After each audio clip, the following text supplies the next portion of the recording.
Hello students, last period के अंदर अपन male reproductive system को शुरू किया था अपन ने, और फिर उसमें एक हिस्सा जो था टेस्टिस वाला, उसके बारे में अपन डिस्कस कर रहे थे।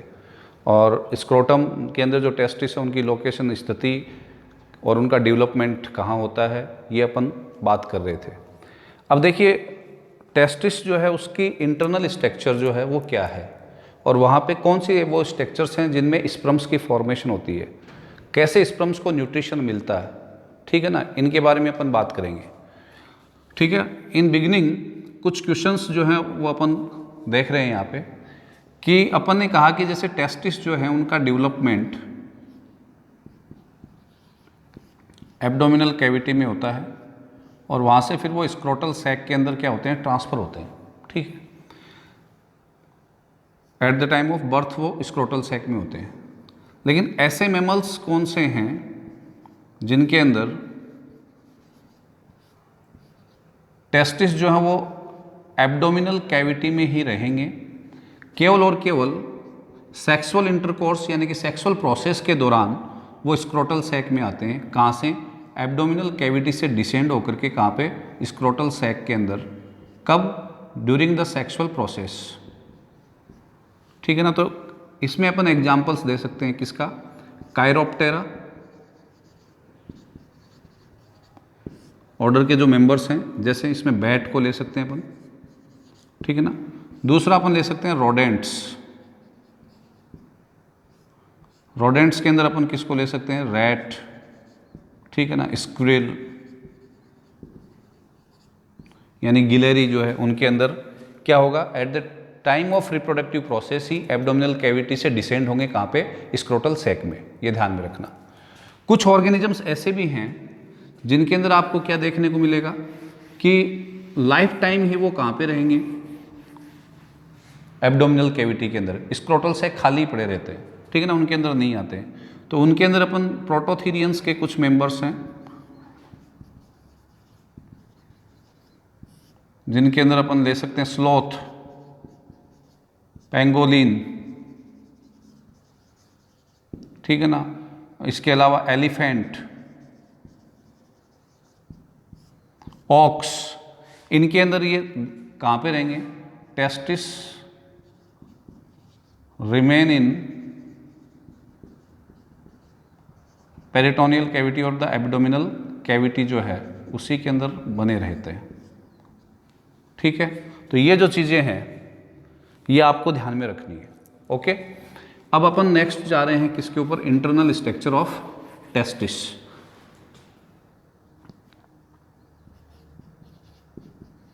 इंटरनल स्ट्रक्चर ऑफ टेस्टिस, ठीक है, टेस्टिस की इंटरनल स्ट्रक्चर। तो देखिए, डायग्रामेटिकली अपन पहले उसको रिप्रेजेंट करते हैं।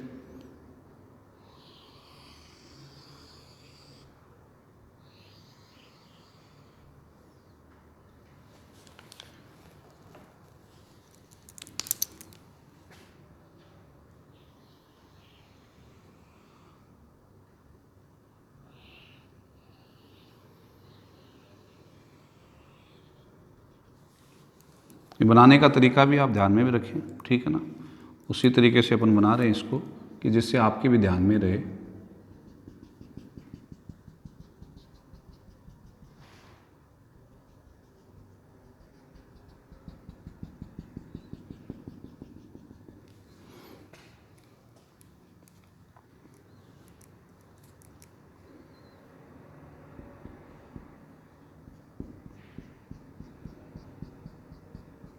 ये वॉल ऑफ टेस्टिस या कवरिंग ऑफ टेस्टिस में बना रहा हूँ, और इस कवरिंग ऑफ टेस्टिस के अंदर आप कितनी लेयर देख रहे हैं बेटा? 3 लेयर्स हैं। सबसे बाहर टेस्टिस के अंदर जो लेयर होती है वो है ट्यूनिका। नाम ध्यान में रखना है आपको, ठीक है ना। ट्यूनिका कॉमन रहेगा, पहले में वेजिनेलिस, ठीक है, जिसकी 2 लेयर हैं, एक आउटर जिसको बोलते हैं पेराइटल, और अंदर वाली जो है वो क्या कहलाती है? विसरल। ठीक है, ये इनकम्प्लीट होती है, यानी कि उस हिस्से में एब्सेंट होगी जहाँ से क्या हो रहा है, जो नर्व फाइबर वाली जो पर्टिकुलर स्ट्रक्चर थी ना, याद है ना, आर्टरीज वाली जो पर्टिकुलर स्ट्रक्चर है वो निकल रही हैं और आ रही हैं, वहाँ पे ये एब्सेंट होगी, यानी कि डोर्सल सरफेस की और ये एब्सेंट होगी। ठीक है। दूसरा फिर उसके बाद में नेक्स्ट जो लेयर है वो है ट्यूनिका एल्ब्यूजिनिया। ठीक है। ये कंडेंस होती है, ध्यान में रखना, सघन और फाइब्रस होती है, white colour, white fibrous colour में होगी। ठीक है। और तीसरी जो पर्टिकुलर लेयर होती है वो बहुत ही ज़्यादा वेस्कुलरिस होती है, यानी कि जिसके अंदर ब्लड वेसल्स पाई जाएंगी, उसको अपन बोलते हैं ट्यूनिका वेस्क्यूलोसा। ठीक है। ये पर्टिकुलर 3 क्या है, इसकी कवरिंग है। ये जो ट्यूनिका वेजिनेलिस है, अब ध्यान से सुने, ये एक वर्टिकल का मतलब क्या, देखिए जैसे ये टेस्टिस है और टेस्टिस के ऊपर ये कवरिंग है, कौन सी, ट्यूनिका वेजिनेलिस पे आई है, बाहर वाली के बाद में, तो वो बीच में यूँ वर्टिकल धंस जाएगी। तो आप देखिए जैसे कोई भी आपने ये मान लो कि मिट्टी का गोला बनाया हो और उसके ऊपर आप एक कवरिंग चढ़ा रहे हैं, तो वो कवरिंग बीच में से आप निकाल दें तो बीच में एक पट बन जाएगा, जैसे आपने अनार में देखा होगा झिल्ली बन जाती है बीच में। तो वो क्या करेगी, इस पर्टिकुलर टेस्टिस को 2 पर्टिकुलर पार्ट्स में, वेंट्रल और डोर्सल, अग्र और पश्च भागों में डिवाइड कर देगी। वेंट्रल पार्ट थोड़ा बड़ा होगा और डोर्सल पार्ट थोड़ा छोटा होगा। ठीक है ना। 2 लोब्स जो है वो इसकी बना देगा, किसकी, टेस्टिस की। कौन, वेंट्रल और डोर्सल। कौन, ट्यूनिका एल्ब्यूजिनिया। ये ध्यान में रखना। ठीक है। उसके कारण 2 लेयर बनी। तो जो आगे वाली जो पर्टिकुलर पार्ट है जिसको आप क्या कर रहे हो, आगे वाला जो पार्ट है उसको कौन सा, वेंट्रल जो पार्ट कह रहे हो, उस वेंट्रल पार्ट के अंदर फिर हॉरिजॉन्टल सेप्टा बन जाएंगे, यूं, ये हॉरिजॉन्टल सेप्टा बन जाएंगे।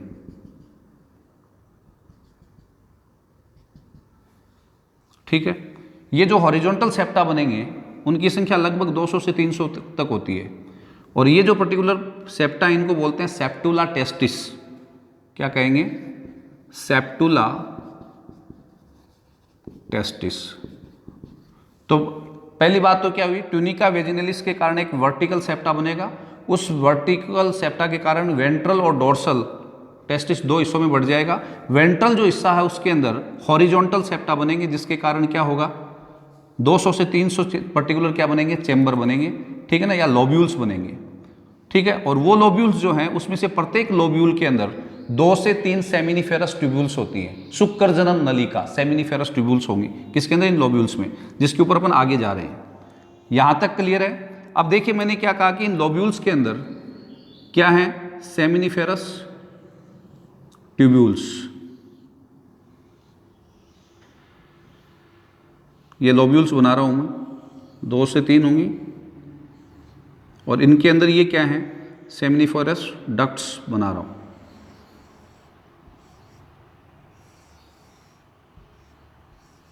ठीक है। ये सेमिनिफेरस जो डक्ट्स हैं या ट्यूब्यूल्स हैं, इन ट्यूब्यूल्स से ये जो पर्टिकुलर नलिकाएं निकल रही हैं ये कहलाती हैं ट्यूबुलाई रेक्टाई। ट्यूबुलाई रेक्टाई। ठीक है। और ये 20 से 30 ट्यूबुलाई रेक्टाई मिलकर के एक नेटवर्क बनाती हैं।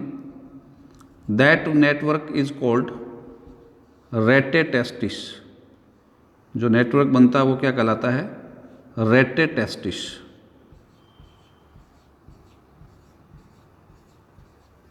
ठीक है।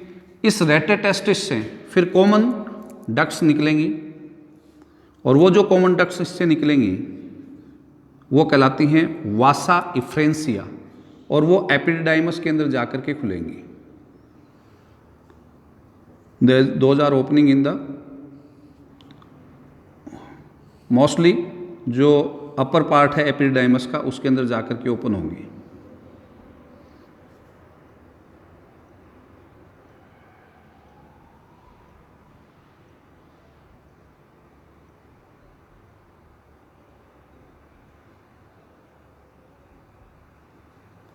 ये ओपन हो रही है कहाँ पे, ओपनिंग इन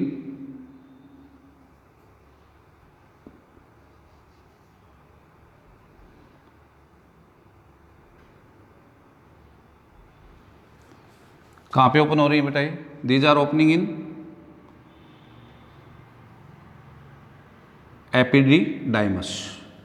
ठीक है, ये जो पर्टिकुलर नेटवर्क बनता है इसको अपन बोलते हैं रेटेटेस्टिस। रेटेटेस्टिस, और रेटेटेस्टिस से ये जो ओपनिंग्स एपिडाइमस में जाकर के खुल रही हैं इनको अपन बोलते हैं वासा इफ्रेंसिया। ठीक है, अब देखिए नेक्स्ट पार्ट अपन यहीं पे ले रहे हैं, क्या? एपिडिडाइमस। ठीक है, ये जो एपिडिडाइमस है इसके 3 पार्ट हैं, एक पार्ट हेड, एक मिडल पार्ट और एक बेसल पार्ट।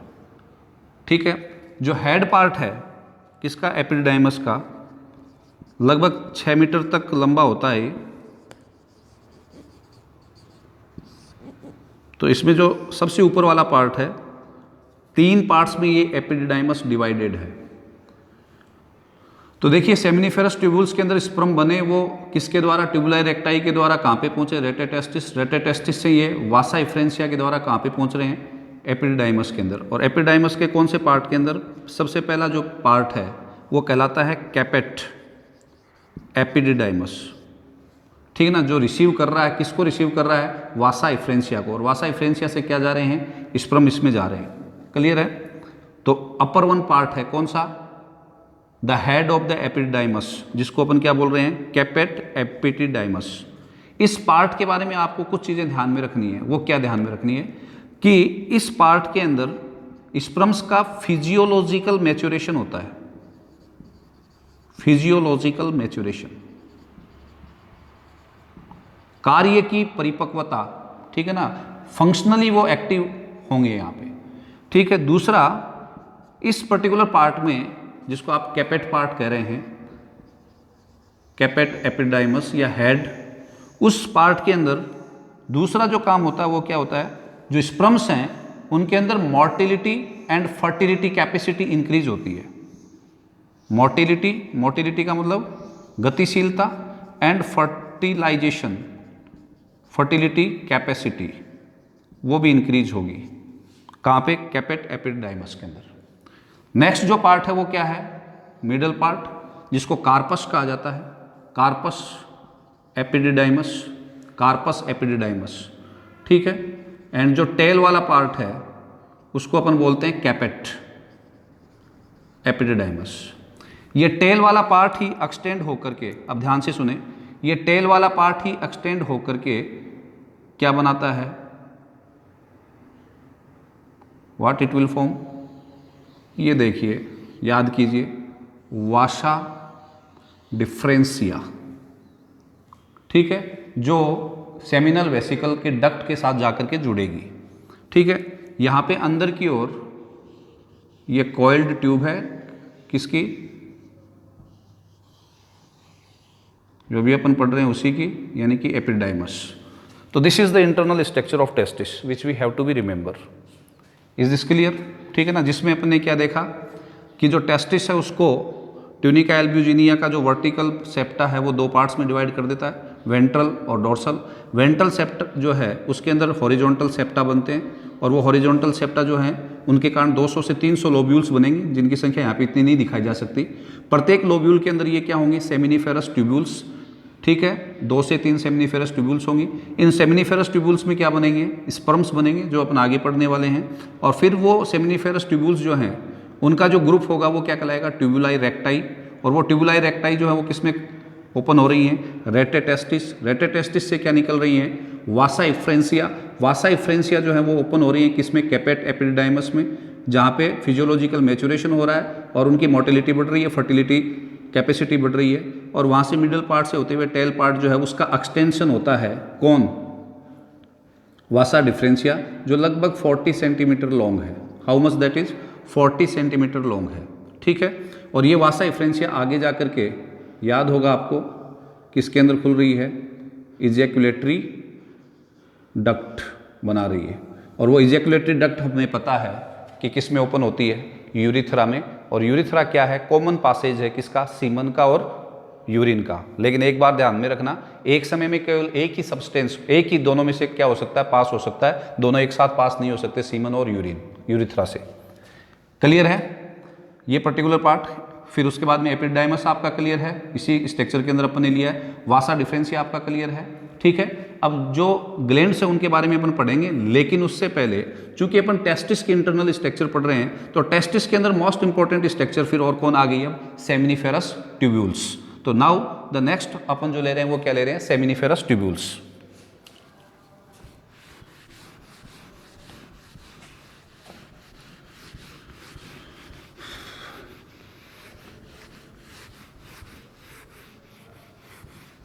इजेक्युलेटरी डक्ट जो है ना वो 2 सेंटीमीटर के करीब लंबी होती है, ठीक है ना, ये ध्यान में रखना आप। प्रोस्टेट ग्लैंड के थ्रू से होते हुए वो किस में इंटर करती है, ये भी ध्यान में रखना, piercing the prostate gland that will enter into the urethra, ठीक है। नाउ जो अपन नेक्स्ट ले रहे हैं वो क्या ले रहे हैं, हिस्टोलॉजी ऑफ ओतकी, किसकी, histology of seminiferous tubules. Seminiferous tubules जो है उनकी हिस्टोलॉजी अपन ले रहे हैं, ठीक है। तो सेमिनिफेरस ट्यूब्यूल्स जो है उनको इंटरनली अगर अपन स्ट्रक्चर देखें तो जो सबसे बाहर की जो लेयर होती है, ठीक है ना, वो फाइब्रस कनेक्टिव टिश्यू की बनी होती है, ठीक है ना, that is called tunica प्रोपरिया।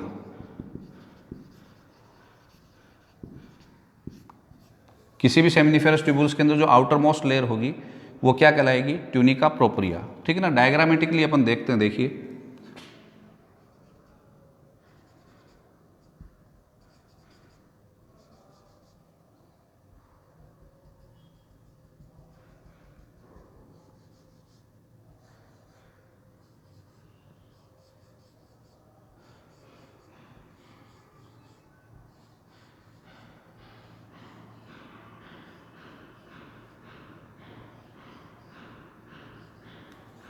This is the basement membrane, ठीक है ना, और ये पेरिफेरल जो पर्टिकुलर सेल्स हैं इसके बाहर की ओर, these are the peripheral sales.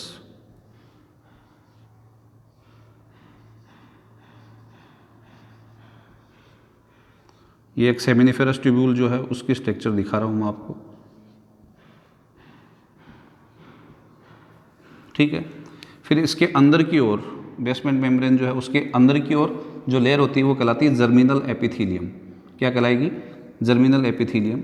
उस जर्मिनल एपिथीलियम के अंदर आपको 2 प्रकार की सेल्स मिलेंगी, एक साइज में बड़ी, कोल्यूमनर सेल्स कहते हैं उनको, कोल्यूमनर सेल्स शेप की हैं, और दूसरी जो हैं वो साइज में छोटी, जो एक्चुअल जर्म सेल्स हैं। ये जो बड़े वाली सेल्स हैं इनका दूसरा नाम बेटा है सर्टोली सेल्स।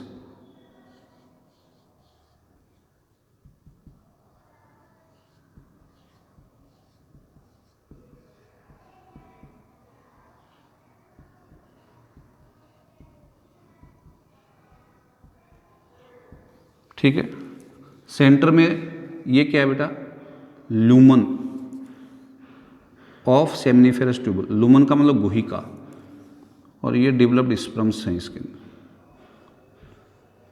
ये जो स्पर्म्स हैं उनको न्यूट्रिशन जो देता है, नर्स सेल्स जो होती हैं जो न्यूट्रिशन दे रही हैं, वो सेल्स कौन सी हैं, सर्टोली सेल्स, ठीक है। तो ये एक सेमिनिफेरस ट्यूब्यूल है। ये दूसरी ले लेते हैं अपन, 2 से 3 जो बता रहे थे एक लोब्यूल के अंदर, उसका अपन कंप्लीट डायग्राम नहीं लेंगे, बस थोड़ा सा मैं यूँ दिखा रहा हूँ। ये दूसरी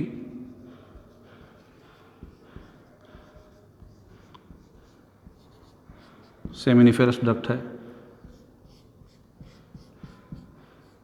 ये तीसरी है, ठीक है ना। इनके बाहर की ओर वही सेल्स, पेरिफेरल,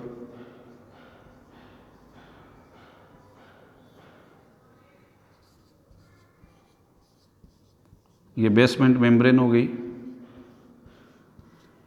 ठीक है।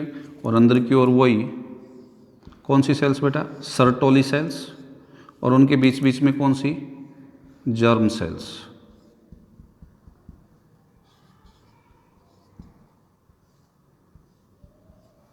ठीक है, ये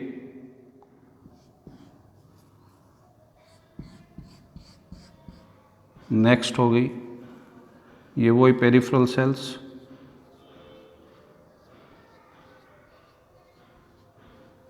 ठीक है ना, ये वही बड़े वाली सेल्स यानी कि नर्व सेल्स, या इनके बीच में ये जर्मिनल एपिथेलियम जो है, उसी जर्मिनल एपिथेलियम के अंदर ये सेल्स जर्म सेल्स कहला रही हैं, और जो साइज में बड़ी हो गई वो क्या कहला रही हैं, व्हाट वी कॉल देम, जो साइज में बड़ी हो गई वो क्या कहलाएंगी, सर्टोली सेल्स या नर्व सेल्स, ठीक है ना, ये वो लूमन, यहाँ पे भी सेम कंडीशन वही रहेगी, ठीक है। अब देखिए हम क्या देख रहे हैं कि जो बीच बीच में जो स्पेस है इनके सेमनीफेरस ट्यूबुल्स के, इनके बीच में जो स्पेस है वहाँ पे भी एक specific types of the cells पाई जाती हैं, इंटरस्टिशियल सेल्स या लीडिंग सेल्स कहते हैं उनको, जो मोस्टली टेस्टोस्टेरोन यानी कि एंड्रोजन हार्मोन जो है उसका सिक्रीशन करती है। और ये जो स्ट्रक्चर हैं ये ब्लड वेसल्स हैं, आर्टरीज जो टेस्टिस को आ रही है, तो उनके सेक्शंस दिखाई दे रहे हैं। तो डायग्रामेटिकली अगर अपन देखें इस स्ट्रक्चर को, तो देखिए मोस्टली जो सेल्स इंपॉर्टेंट सेल जो हैं जर्मिनल एपिथेलियम में, ये तो कौन सी होगी, जर्म सेल्स, ये कौन सी होगी, सर्टोली सेल्स, ये क्या होगी बेटा, बेसमेंट मेम्ब्रेन, ठीक है। दीज सेल्स आर कॉल्ड, अभी नाम बताया मैंने, लीडिंग सेल्स या interstitial cells. Is this clear? This one is the lumen of seminiferous tubule. Lumen का मतलब गुहा यानी कि खांच, ठीक है ना। और ये पेरिफेरल सेल, ठीक है। इनके बाहर की ओर कौन सी लेयर है, ट्यूनिका प्रोपरिया, जो कैसी बताई मैंने आपको, फाइब्रस लेयर है, आउटर लेयर जो है फाइब्रस कनेक्टिव टिश्यू की बनी हुई है, ठीक है। तो ये आपको ध्यान में रखना है। तो आउटर लेयर तो क्या हो गई, ट्यूनिका प्रोपरिया। इनर लेयर जो है वो क्या है, अभी मैंने बोला जर्मिनल एपिथेलियम। और ये जर्मिनल एपिथेलियम जो अंदर वाली लेयर है उसके अंदर दो प्रकार की सेल्स हैं, एक तो कौन सी, कॉलमनर सेल्स, और दूसरी जर्मिनल सेल्स, स्तंभाकार सेल, और दूसरी कौन सी बताई बेटा मैंने, जर्म सेल। कॉलमनर सेल्स जो है उन्हीं को अपन नाम दे रहे हैं क्या, सर्टोली सेल या नर्व सेल्स, पोषण करने वाली सेल है, डेवलपिंग स्पर्म्स को न्यूट्रिशन प्रोवाइड करेंगे, ये तो मुख्यतः ध्यान में रखना। और ये जो सेल्स हैं germ cells, these will produce the spermatocyte, और वो मियोसिस के थ्रू क्या पैदा करेंगे, स्पर्म्स यानी कि male gametes. Is this clear? अब ये जो सर्टोली सेल्स हैं इनके फंक्शंस आपसे पूछे जा सकते हैं। तो ये पहला काम तो क्या कर रही है, डेवलपिंग स्पर्म जो है उसको क्या प्रोवाइड कर रही हैं, न्यूट्रिशन। एक तो ये ध्यान में रखना। दूसरा जो डेड या इंजर्ड जो क्या होते हैं, स्पर्म होते हैं, उनको फैगोसाइटोसिस के द्वारा हटाती है, ये आप ध्यान में रखना, दूसरा फंक्शन, ठीक है ना। तीसरी जो चीज़ आपको ध्यान में रखनी है वो क्या है कि इनके द्वारा specific type of the hormones बनाए जाते हैं या फीडबैक देने वाले सब्सटेंस बनाए जाते हैं। तो पहला जो इनके द्वारा सर्टोली सेल के द्वारा बनाया जाता है, ये इंपॉर्टेंट है, ध्यान में रखना, वो है इनहिबिन। इनहिबिन जो है सर्टोली सेल्स के द्वारा बनाया गया, वो किन परिस्थितियों में बनाया जाता है, जब एक्सेस स्पर्मेटोजेनेसिस हो जाता है, यानी कि स्पर्म्स की संख्या खूब अच्छी बढ़ जाती है, उस परिस्थिति के अंदर क्या बनेगा, इनहिबिन। और ये इनहिबिन नेगेटिव फीडबैक देगा ब्रेन को, या ब्रेन में उपस्थित जो मोस्टली हाइपोथैलेमस ग्लैंड है उसको, और हाइपोथैलेमस ग्लैंड जो है वो पिट्यूटरी ग्लैंड को क्या करेगी, मैसेज करेगी, जिससे वहाँ पे क्या होगा, FSH और LH जो है यानी कि फॉलिकल स्टिमुलेटिंग हार्मोन, FSH जो है उसका सिक्रीशन क्या होगा, डाउन होगा, क्योंकि फॉलिकल स्टिमुलेटिंग हार्मोन जो FSH है वही जर्म सेल्स को मैच्योर करता है और डिवीजन के लिए प्रिपेयर करता है या स्टिमुलेट करता है। तो ये नेगेटिव फीडबैक देगा कब? एक्सेस स्पर्मेटोजेनेसिस होने पर, यानी कि स्पर्म्स की संख्या अच्छी बन जाने के बाद में। Is this clear? दूसरा जो है सर्टोली सेल्स के द्वारा वो बनेगा AMH, एंटी मुलेरियन डक्ट। ये एंटी मुलेरियन डक्ट जो है ये क्या करेगी? एम्ब्रियोनल अवस्था के अंदर मेल और फीमेल एम्ब्रियो में एक डक्ट बनती है जिसका नाम है मुलेरियन डक्ट। उस मुलेरियन डक्ट से ओविडक्ट बन जाता, बने किसमें? फीमेल सेक्स में बनेगा।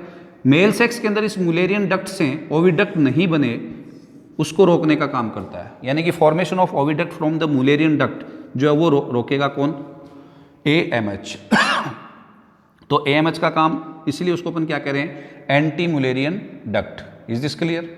फिर नेक्स्ट एक और जो सब्सटेंस इसके द्वारा बनता है वो है ब्लड टेस्टिस बैरियर या Sertoli cell barrier. Blood testis barrier, barrier का मतलब बाधक, या सर्टोली, सही नाम तो ये है आजकल इसका, सर्टोली सेल बैरियर। ठीक है, ये सर्टोली सेल बैरियर क्या है? देखिए, ये सर्टोली सेल्स जो हैं उनके बीच में हमने देखा कि कौन सी सेल्स डेवलप हो रही हैं? अरे जर्म सेल्स स्पर्मेटोसाइट्स में कन्वर्ट हो रही हैं, प्राइमरी और फिर सेकेंडरी, और फाइनली क्या बना रही हैं? स्पर्म बना रही हैं। तो इन सेल्स के जो डेवलपिंग फेज हैं उनको आइसोलेट करने का काम करते हैं कौन? Blood testis barrier. तो ब्लड टेस्टिस बैरियर अपने आप में टाइट जंक्शन है किसकी? प्लाज्मा मेम्ब्रेन के, सर्टोली सेल्स के द्वारा की प्लाज्मा मेम्ब्रेन के द्वारा बनाए गए टाइट जंक्शन जो डिफरेंट फेज ऑफ किसको अलग कर रहे हैं? डिफरेंट फेज ऑफ, या आइसोलेट कर रहे हैं किसको? डेवलपिंग जो स्पर्म है उसकी डिफरेंट फेज है जर्म सेल्स की, उनको आइसोलेट करने का काम करता है। तो this is isolating the different phases of या maturating phases of germ cells. Germ cells की विभिन्न परिपक्व होने वाली या ग्रोविंग फेज जो है उनको एक के बाद एक, क्योंकि जर्म सेल्स जो है वो स्पर्मेटोसाइट में कन्वर्ट होगी, पहले प्राइमरी स्पर्मेटोसाइट बनेगा, फिर सेकेंडरी स्पर्मेटोसाइट बनेगा, फिर उसके बाद में क्या बनेगा? स्पर्मेटोजोआ। तो इन डिफरेंट फेजेस को टाइट जंक्शंस के द्वारा सेपरेट करने का काम कर रहा है कौन? Blood testis barrier. Is this clear? अब देखिए नेक्स्ट अगला जो पार्ट है जो इसका, वो क्या है कि जो सेमिनिफेरस ट्यूब्यूल्स हैं उनके बीच में जो स्पेस हैं, उन स्पेस के अंदर स्पेसिफिक टाइप ऑफ सेल्स पाई जाती हैं। इंटरस्टिशियल स्पेस के अंदर पाई जाने वाली सेल्स को इंटरस्टिशियल सेल्स भी कह सकते हैं, या उन्हीं का दूसरा नाम जो लिडिग सेल्स, ठीक है ना, डिस्कवरर साइंटिस्ट के आधार पे। तो लिडिग सेल्स जो हैं उनके द्वारा एंड्रोजन का सिक्रीशन किया जाता है। ध्यान से सुने, एंड्रोजन हार्मोन का, यानी कि testosterone in case of the human beings, male के अंदर टेस्टोस्टेरोन, मेल हार्मोन जो होते हैं उनको अपन क्या बोलते हैं? एंड्रोजन। और ये टेस्टोस्टेरोन यहाँ से जो बनता है वो डिफ्यूज होता है कहाँ पे? सेमिनिफेरस ट्यूब्यूल्स के अंदर, और उसका डिफ्यूज होना जरूरी है।